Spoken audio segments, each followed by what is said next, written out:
Po cila është historia e këtij Gurit Plakës? Qysh njihet, qysh e ka marrë emrin? Historia e Gurit Plakës ka histori shumë gjatë. Është interesant të aq se ky Guri Plakës që shtojnë tash sipas dhonave që kanë dhënë, Guri Plakës graviton në 24 është krijuar. Është bërë thymi atina përmjet dis për më ndetru Hekurudha.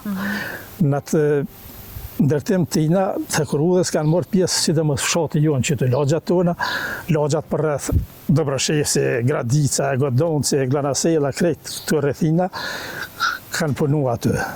Bile është interesant se një miqë jam e kom farkatar, kavaç. E si mas gajdonave që thojnë Guri Plakës, thojnë se u kanë një plak aty.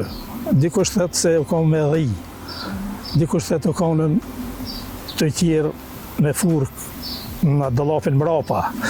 Dhe ka shumë mendime.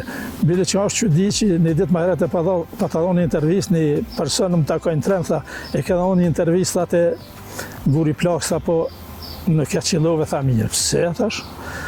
Tha, po të regoj, tha se plakë jam, tha më ka thonë, tha djenë, tha kam për zononën, tha shku vendos atë.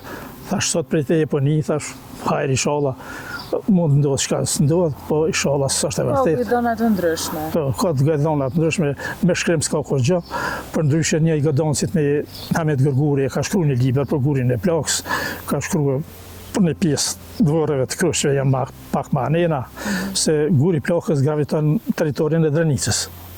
70 metra është në thellësi territori Drenicës. Të gjithë i thojnë se është kryesyra e Mjekiqit ose të Guri i Plakës. Tonë mendojnë që ka i Joni, por nuk është i Joni, është i territori Drenicës. Po qësh është një ditë e juja këtu në fshatin Grabac? Qësh e kaloni një kohë lirë, apo në një toka? Sa janë tokat pjellore në këtë fshat? Toka është pjellore kush e punon. Kush se punon, s'ka kur gjë.